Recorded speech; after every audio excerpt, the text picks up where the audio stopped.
بسم اللہ الرحمن الرحیم۔ السلام علیکم ورحمۃ اللہ وبرکاتہ۔ الحمد للہ والصلاة لنبیہ محمد وآلہ وصحبہ اجمعین، اما بعد۔ حاضرین و ناظرین، یہ درس حدیث نمبر 216 ہے اور آج کا عنوان ہے میں اپنے رسول تمہاری طرف بھیجوں گا۔ روایت سماعت کیجیے، ترجمے کے بعد تشریح ہوگی۔ بسم اللہ الرحمن الرحیم۔ عن ابی بن کعب رضی اللہ عنہ في قول الله عز وجل وَإِذْ أَخَذَ رَبُّكَ مِنْ بَنِي آدَمَ مِنْ ظُهُورِهِمْ ذُرِّيَّتَهُمْ وَأَشْهَدَهُمْ عَلَى أَنفُسِهِمْ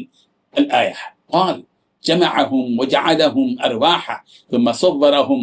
فاستنطقهم فتكلموا ثم أخذ عليهم العهد والميثاق وأشهدهم على أنفسهم ألست بربكم قال فإني أشهد عليكم السماوات السبع والأرضين السبع وأشهد عليكم أباكم آدم عليه السلام أن تقولوا يوم القيامة لم نعلم بهذا اعلموا أنه لا إله غيري ولا رب غيري فلا تشركوا بي شيئا وإني سأرسل إليكم رسلي يذكرونكم عهدي وميثاقي وأنزل عليكم كتبي قالوا شهدنا بأنك ربنا وإلهنا لا رب لنا غيرك فأقروا بذلك ورفع عليهم آدم ينظر إليهم فرأى الغني والفقير وحسن الصورة ودون ذلك فقال ربي لولا سويت بين عبادك قال إني أحببت أن أشكر ورأى الأنبياء فيهم مثل السرج عليهم النور خصوا بميثاق آخر في الرسالة والنبوة وهو قوله تعالى وإذ أخذنا من النبيين ميثاقهم إلى قوله عيسى ابن مريم كان في تلك الأرواح فأرسله إلى مريم فحدث عن أبي أنه دخل من فيها رواہ احمد۔ ترجمہ یوں ہے، حضرت ابی بن کعب رضی اللہ عنہ نے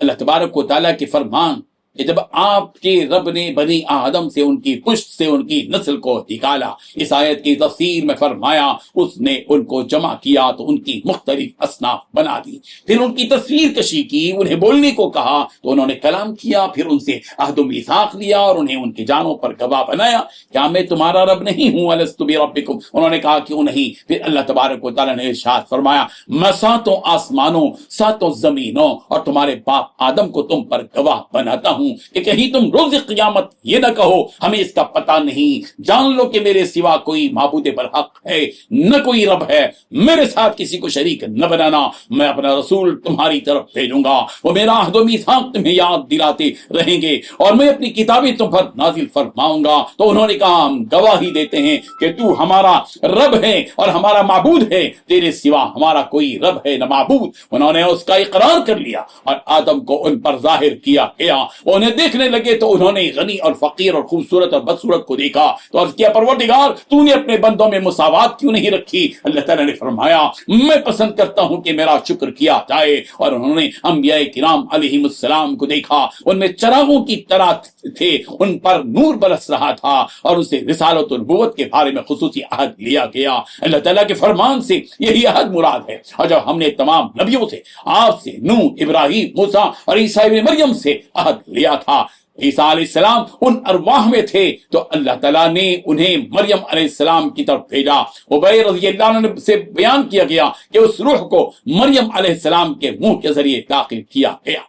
حقیقت یہ ہے کہ جب اللہ تبارک و تعالیٰ نے تمام ارواح سے اپنے رب ہونے کا اقرار لیا اور انہیں اپنی وحدانیت کی گواہی پر مقرر کیا تو ساتھ ہی اس نے یہ اعلان فرمایا میں اپنے رسول تمہاری طرف بھیجوں گا جو میرا عہد و میثاق تمہیں یاد دلاتے رہیں گے اور تم پر اپنی کتابیں نازل کروں گا۔ یہ جملہ در حقیقت نبوت اور رسالت کی بنیاد اور ان کی حکمت کو ظاہر کرتا ہے۔ اس یاد دہانی کے لیے رسولوں کو بھیجنے کا اعلان کیا گیا۔ وہ رسالت کا بنیادی مقصد یہ ہے کہ انسان کو اس کے زمانے فطرت کی طرف واپس بلایا جائے، یہ اقرار کہ اللہ ہمارا رب ہے اس کی دعوت رسولوں کے ذریعے دی گئی ہے۔ رسول اس فطری یادداشت کو اجاگر کرنے والے مربی اور رہبر بنائے گئے تاکہ انسان کسی خود ساختہ معبود کی طرف نہ جھکے۔ اللہ تعالیٰ کا ارشاد ہے رسولا مبشرین ومنذرین لئلا یکون للناس علی اللہ حجۃ بعد الرسل، سورۃ النساء آیت نمبر 165